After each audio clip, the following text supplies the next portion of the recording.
সালাম জানাচ্ছি। আসসালামু আলাইকুম। আপনাদের সবাইকে ছাত্র জনতার বিপ্লবে সিক্ত নতুন বাংলাদেশে স্বাগত জানাচ্ছি। গভীর শ্রদ্ধা জানাচ্ছি জুলাই আগস্ট মাসে ফ্যাসিবাদের বিরুদ্ধে ছাত্র জনতার অভ্যুত্থানে নিহত সকলের প্রতি। তাদের আত্মার মাগফিরাত কামনা করছি। তাদের আত্মত্যাগের বিনিময়ে নতুন বাংলাদেশ গড়ার শপথ নিয়ে আমি আপনাদের কাছে কিছু কথা বলতে চাই। শরণার্থীকালের ভয়াবহ বন্যায় যারা মৃত্যুবরণ করেছেন, যারা অসুস্থ হয়ে পড়েছেন বা যারা সর্বস্ব হারিয়েছেন, যারা দুঃসহ জীবনযাপন করছেন, তাদের স্মরণে রেখে আজকের কথাগুলো বলছি। বন্যা দুর্গতদের জীবন দ্রুত স্বাভাবিক করার জন্য যাবতীয় উদ্যোগ সরকারি বেসরকারি পর্যায়ে নেবার আয়োজন করেছি। ভবিষ্যতে সকল ধরনের বন্যা প্রতিরোধে আমাদের আভ্যন্তরীণ এবং প্রতিবেশীদের সঙ্গে যাতে যৌথভাবে নেওয়া যায় সে আলোচনা শুরু করেছে। প্রিয় দেশবাসী, আপনারা জানেন বিপ্লবী ছাত্র জনতা জাতির এই ক্রান্তি লগ্নে আমাকে এক গুরু দায়িত্ব অর্পণ করেছে। তারা নতুন এক বাংলাদেশ গড়তে চায়। নতুন প্রজন্মের এই গভীর আকাঙ্ক্ষাকে বাস্তবে রূপ দেওয়ার সংগ্রামে আমি একজন সহযোদ্ধা হিসেবে তাদের সঙ্গে যোগ দিয়েছি। দেশের সকল বয়সের, সকল পেশার, সকল মতের, সকল ধর্মের সবাইকে বিনা দ্বিধায় এই সংগ্রামে যোগ দেওয়ার আহ্বান জানাচ্ছি। প্রিয় দেশবাসী, লক্ষ লক্ষ শহীদের রক্তের বিনিময়ে এবং লক্ষ লক্ষ মা বোনের আত্মদানের বিনিময়ে যে বাংলাদেশ আমরা পেয়েছিলাম তা ফেসিবাদ এবং স্বৈরাচারের হাতে ধ্বংস হয়ে গেছে। আপনারা দেখেছেন আমাদের প্রতিটি প্রতিষ্ঠানকে তারা কিভাবে শেষ করেছে। দেশের রন্ধ্রে রন্ধ্রে ঢুকে গেছে দুর্নীতি। এমন এক দেশে আমাদের দেশ রূপান্তরিত হয়েছে যেখানে স্বৈরাচারের পিয়নও দুর্নীতির মাধ্যমে 400 কোটি টাকার সম্পদ করার মতো অকল্পনীয় কাজ করে গেছে নির্বিবাদে। শিক্ষা খাতকে পঙ্গু করে দিয়েছে। ব্যাংকিং ও শেয়ার বাজার খাতে লুটপাট, প্রকল্প ব্যয়ে বিশ্ব রেকর্ড, অবাধ সম্পদ পাচার, আইন শৃঙ্খলা রক্ষাকারী সংস্থাকে নিজ দলের পুতুলে রূপান্তর, বাক স্বাধীনতা হরণ, মানবাধিকার হরণ, এসবই হিমশৈলের অগ্রভাগ মাত্র। ক্ষমতা কুক্ষিগত করতে ফ্যাসিবাদী সরকার খর্ব করেছে জনগণের সাংবিধানিক ক্ষমতা ও অধিকার। দুঃশাসন, দুর্নীতি, অন্যায়, অবিচার, নিপীড়ন, বিচারের নামে প্রহসনের মাধ্যমে জনসুরক্ষা বিপন্ন করেছে। জনগণকে নির্যাতন, বঞ্চনা ও বৈষম্যের মুখোমুখি দাঁড় করিয়ে দিয়েছে। নতুন প্রজন্মের মানুষ সহ কোটি কোটি মানুষের ভোটাধিকারকে বছরের পর বছর হরণ করেছে। মানুষের এগিয়ে যাওয়ার পথে সকল ধরনের প্রতিবন্ধকতা তৈরি করে স্বৈরাচার তার নিজের, পরিবারের ও দলের কিছু মানুষের হাতে দেশের মালিকানা তুলে দিয়েছে। প্রিয় দেশবাসী, কিন্তু এই দ্বার প্রান্তে দাঁড়িয়েই আমাদের গড়তে হবে স্বপ্নের বাংলাদেশ। বৈষম্যহীন, শোষণহীন, কল্যাণময় এবং মুক্ত বাতাসের রাষ্ট্রের যে স্বপ্ন নিয়ে ছাত্র জনতা আন্দোলনে ঝাঁপিয়ে পড়েছিল, আমি তাদের সেই স্বপ্ন পূরণে অঙ্গীকারবদ্ধ। আপনাদের সবাইকে এই শুভলগ্নে তাদের স্বপ্ন পূরণে সমস্ত শক্তি নিয়ে এগিয়ে আসার আহ্বান জানাচ্ছি। তাদের স্বপ্ন আমাদের স্বপ্ন। জাতীয় জীবনে তরুণরা একটা মহা সুযোগ সৃষ্টি করে দিয়েছে। আমরা সবাইকে সুযোগ ব্যবহার করার কাজে এগিয়ে আসতে আহ্বান জানাচ্ছি। গণরোষের মুখে ফ্যাসিবাদী সরকার প্রধান দেশ ত্যাগ করার পর আমরা এমন একটি দেশ গড়তে চাই যেখানে প্রতিটি নাগরিকের মানবাধিকার থাকবে পুরোপুরি সুরক্ষিত।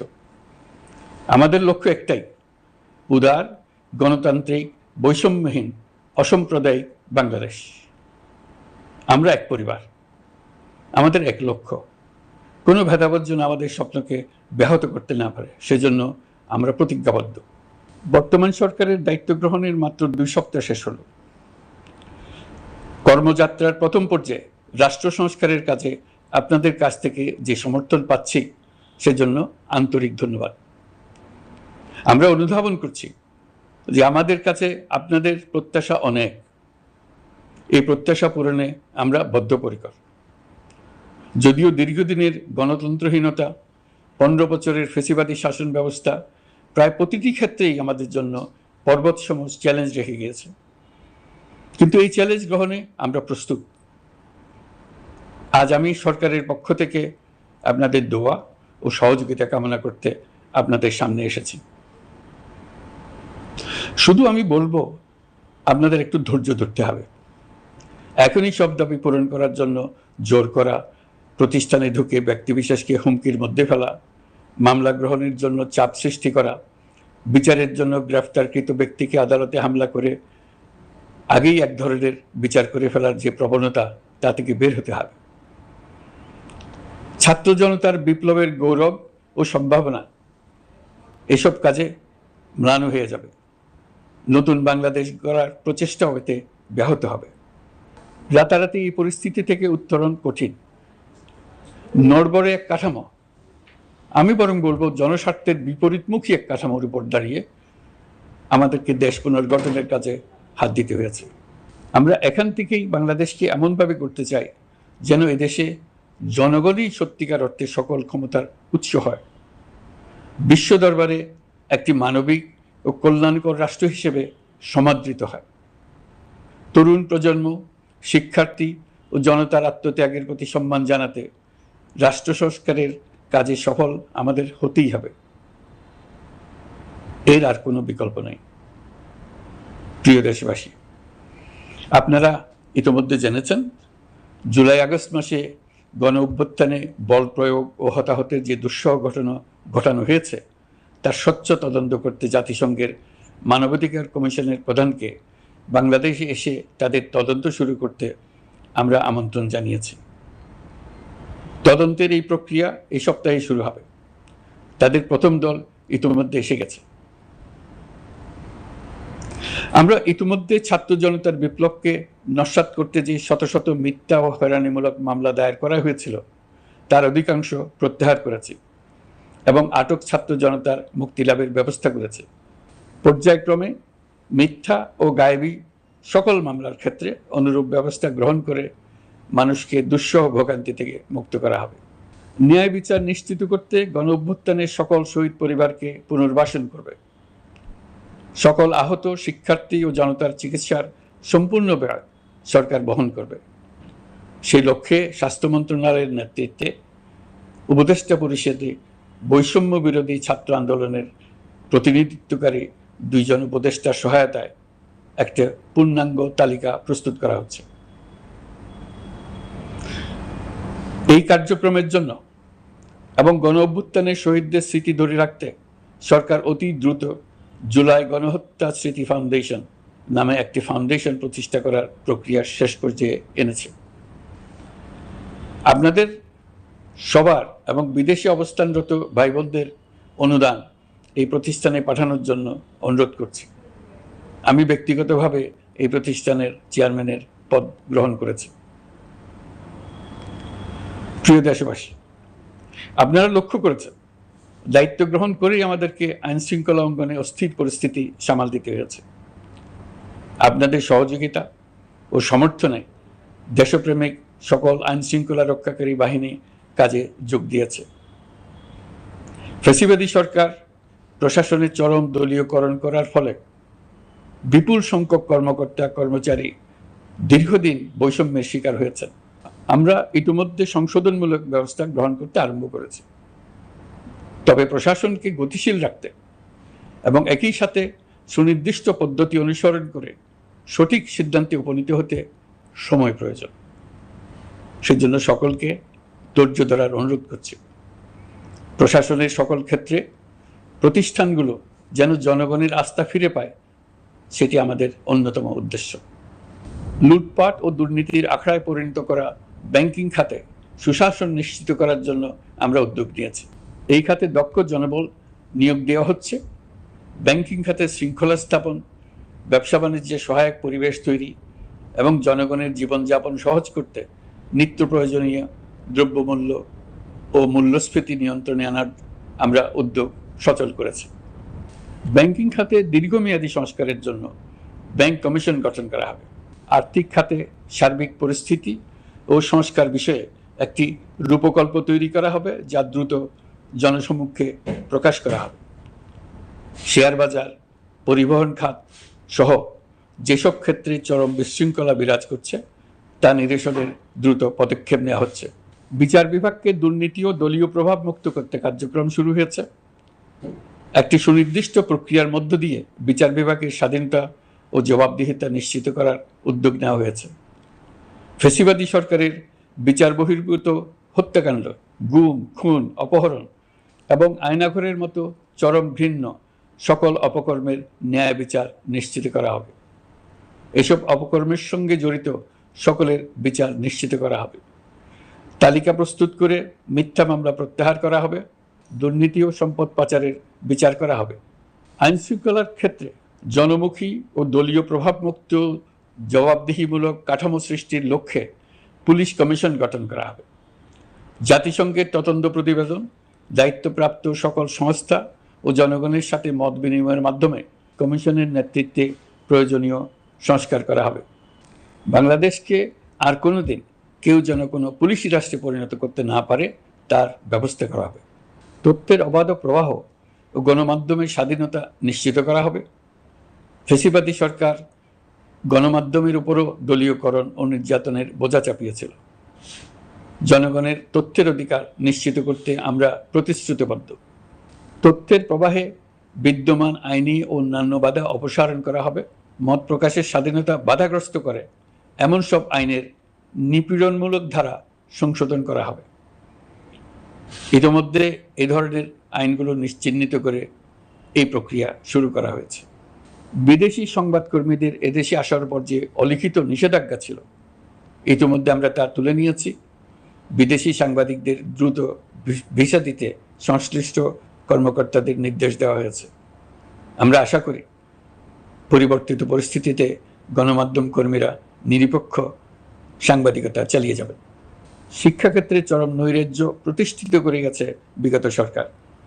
আমরা তার পূর্ণাঙ্গ সংস্কারের উদ্যোগ নেব। এটা আমাদের অন্যতম অগ্রাধিকার।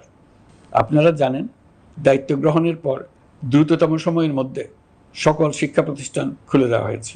শিক্ষার্থীদের জন্য সৃজনশীল, নিরাপদ ও ভীতিমুক্ত পরিবেশ নিশ্চিত করা আমাদের অঙ্গীকার। একই সাথে পাঠ্যক্রমকে যুগোপযোগী করার কাজও দ্রুত শুরু করা হবে।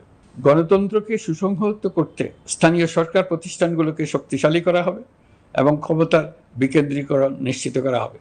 ছাত্র জনতার গণঅভ্যুত্থানকে সফল পরিণতি দিতে প্রশাসন, বিচার বিভাগ, নির্বাচন কমিশন ও নির্বাচনী ব্যবস্থা, আইন শৃঙ্খলা খাত এবং তথ্য প্রবাহে প্রয়োজনীয় সংস্কার সম্পূর্ণ করে অবাধ ও সুষ্ঠু অংশগ্রহণমূলক নির্বাচন আয়োজন করা হবে।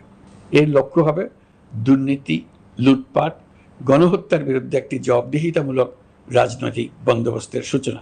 বর্তমান সরকার দুর্নীতির বিরুদ্ধে স্পষ্ট অবস্থান গ্রহণ করেছে। আমাদের সকল উপদেষ্টা দ্রুততম সময়ের মধ্যে তাদের সম্পদের বিবরণ প্রকাশ করবেন। পর্যায়ক্রমে এটা সকল সরকারি কর্মকর্তাদের ক্ষেত্রেও নিয়মিত এবং বাধ্যতামূলক করা হবে। রাষ্ট্রীয় পর্যায়ে দুর্নীতির বিরুদ্ধে ব্যবস্থা গ্রহণে সংবিধানের ৭৭ অনুচ্ছেদে প্রতিশ্রুত ন্যায়পাল নিয়োগে অধ্যাদেশ প্রণয়ন করা হবে। এবার কৃষি খাতের কথা একটু বলে। কৃষি নির্ভর বাংলাদেশে কৃষকের স্বার্থ যেন সুরক্ষিত থাকে, কৃষক যেন তার উৎপাদিত পণ্যের ন্যায্য মূল্য পায়, তা নিশ্চিত করা হবে। প্রবাসী শ্রমিকরা যেভাবে বৈষম্য বিরোধী ছাত্র জনতার আন্দোলনকে সমর্থন দিয়েছে, মুক্তিকামী জনগণ তা কৃতজ্ঞ চিত্তে স্মরণ করে। তাদের প্রতি সকল পর্যায়ে দুর্নীতিগ্রস্ত খাত জনগণের জন্য পর্যাপ্ত স্বাস্থ্যসেবা নিশ্চিত করার লক্ষ্যে স্বাস্থ্য খাতে প্রয়োজনীয় সংস্কার করা হবে। এই খাতে সংশ্লিষ্ট সকলকে জবাবদিহিতার আওতায় আনা হবে। হাসপাতালগুলোকে আধুনিকায়নের উদ্যোগ নেওয়া হবে এবং সেখানে সরকারি ডাক্তার সহ বিশেষজ্ঞদের নিয়মিত উপস্থিতি নিশ্চিত করা হবে। স্বাস্থ্যসেবা যাতে নির্দিষ্ট কিছু অঞ্চলে কেন্দ্রীভূত না থাকে, দেশের সব অঞ্চলের মানুষ সমান স্বাস্থ্যসেবা পায়, সে লক্ষ্যে প্রয়োজনীয় উদ্যোগ নিতে আমরা বদ্ধপরিকর। বর্তমান প্রজন্ম অনেক বেশি সচেতন। বিশ্বের বিভিন্ন প্রান্তে ঘটে যাওয়া পরিবর্তন বিষয়ে তারা ওয়াকিবহাল শুধু নয়, তারা নেতৃত্ব দিচ্ছে। তারা যে উন্নয়নের স্বপ্ন দেখে তা টেকসই এবং পরিবেশ বান্ধব, প্রকৃতি ধ্বংসকারী উন্নয়ন নয়। শুধু জিডিপি একটি দেশের উন্নয়নের মাপকাঠি হতে পারে না। নদী, নালা, খাল, বিল দোষী বিরুদ্ধে পরিবেশবাদীর সাথে আমাদের সরকারের অবস্থান সামঞ্জস্যপূর্ণ। জলবায়ু পরিবর্তন রোধ করতে এবং আগামী প্রজন্মের জন্য সুস্থ একটা পৃথিবী রেখে যেতে কার্বন নিঃসরণ শূন্যের কোটায় নামিয়ে আনার বিকল্প নেই। আমাদের সরকার পরিবেশ ও জলবায়ু রক্ষায় সর্বোচ্চ গুরুত্ব দেবে। এই কার্যক্রমে তরুণ সম্প্রদায়কে সম্পৃক্ত করা হবে। ইতোমধ্যে বিভিন্ন রাষ্ট্র ও জাতিসংঘ বর্তমান সরকারের কর্মসূচির প্রতি সমর্থন ব্যক্ত করেছে। আমরা সকল রাষ্ট্রের সাথে বন্ধুত্বপূর্ণ সম্পর্ক বজায় রাখব। আমাদের পররাষ্ট্রনীতির ভিত্তি হবে পারস্পরিক আস্থা, বিশ্বাস ও সহযোগিতা। আমরা মানবাধিকার আইন সহ সকল আন্তর্জাতিক আইনের প্রতি শ্রদ্ধাশীল। আমাদের পক্ষ থেকে গুম বিষয়ক আন্তর্জাতিক চুক্তির পক্ষরাষ্ট্র হওয়া সহ বিভিন্ন পদক্ষেপ নেওয়া হয়েছে। ইতিমধ্যে পক্ষভুক্ত এমন সকল আঞ্চলিক ও দ্বিপাক্ষিক চুক্তি ও সমঝোতা বাস্তবায়ন করে যাব। আমাদের সরকার রোহিঙ্গা সমস্যার বাস্তবসম্মত সমাধানের লক্ষ্যে আন্তর্জাতিক সম্প্রদায়ের সাথে কাজ করে যাবে। আমরা জাতীয় ঐক্যে বিশ্বাসী। প্রয়োজনীয় সংস্কারের লক্ষ্যে রাজনৈতিক ঐক্যের মধ্য দিয়ে নিশ্চিত করা হবে নারী, শিশু, প্রতিবন্ধী, ধর্মীয় সংখ্যালঘু, আদিবাসী সকলেই এদেশের নাগরিক এবং সমান আইনের সুরক্ষার অধিকারী। তাদের সকলের মানবিক অধিকার সহ অন্যান্য সকল অধিকার নিশ্চিত করার উদ্যোগ নেওয়া হবে। এই জন্য আমি উপদেষ্টা পদমর্যাদা সম্পন্ন একজন বিশেষ সহকারী নিয়োগ দিয়েছি, যার দায়িত্ব হবে জাতীয় সংহতি উন্নয়ন। বন্যা কবলিত এলাকার সকল মানুষের দুর্ভোগ লাঘবে সরকার সঠিক সহায়তা দেওয়ার জন্য সরকারের যত কার্যক্রম আছে তাদের সচল করেছে। ইতিমধ্যে উপদেষ্টাবৃন্দ বিভিন্ন এলাকার দায়িত্ব নিয়ে এলাকায় গেছেন। আমার কার্যালয়ে একটা নিয়ন্ত্রণ কক্ষ স্থাপন করা হয়েছে। বন্যা পরবর্তী কার্যক্রম নেওয়া হয়েছে।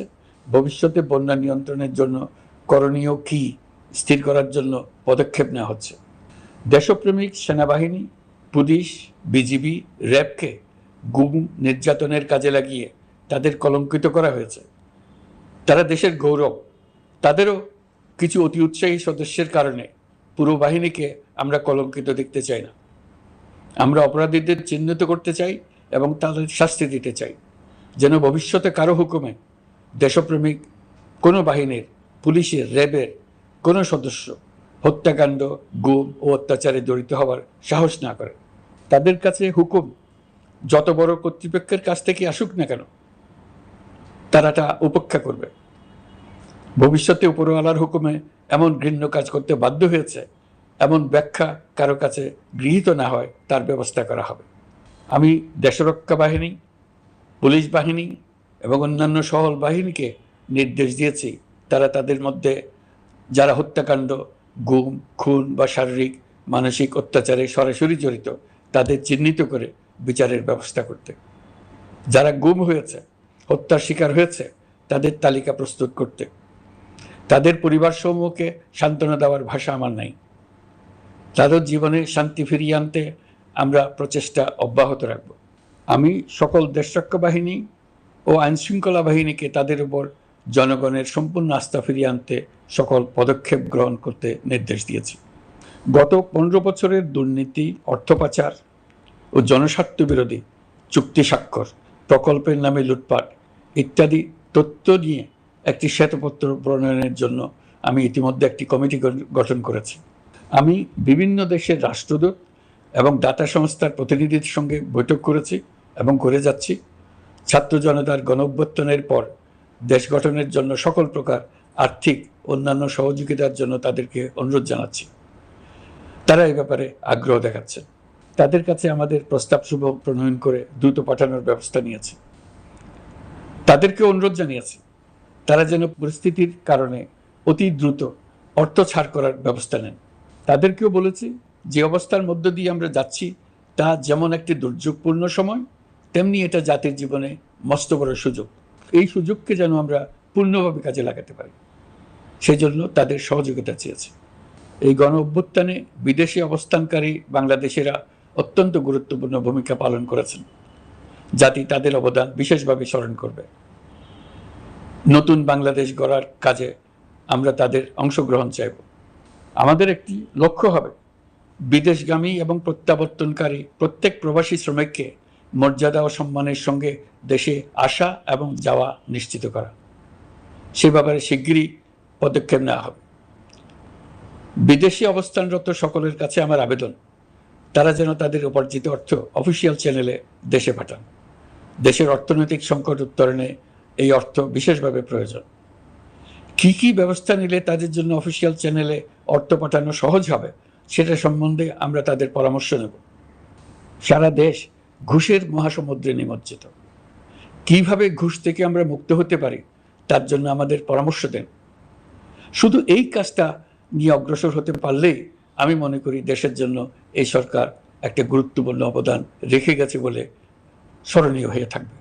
আমি কথা দিচ্ছি, এই ব্যাপারে আমি আমার সর্বশক্তি নিয়োজিত করব।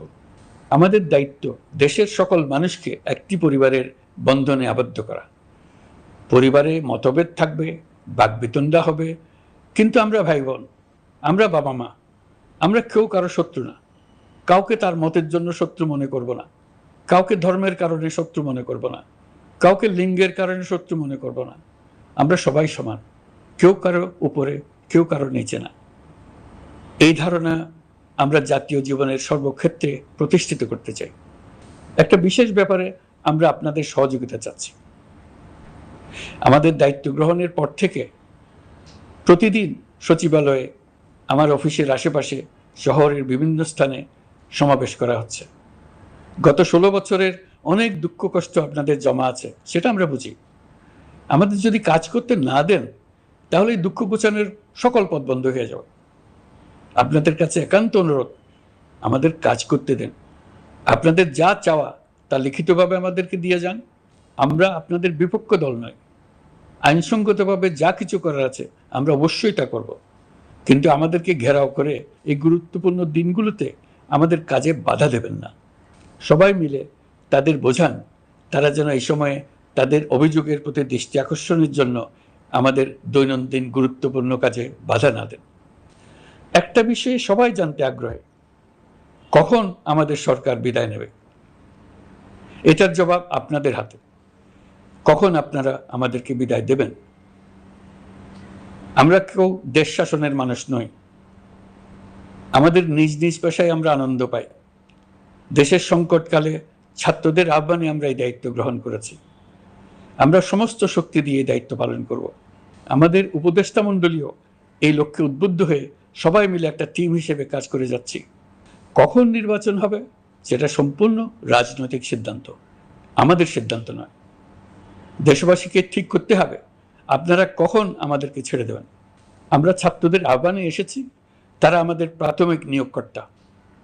দেশের আপামর জনসাধারণ আমাদের নিয়োগ সমর্থন করেছে।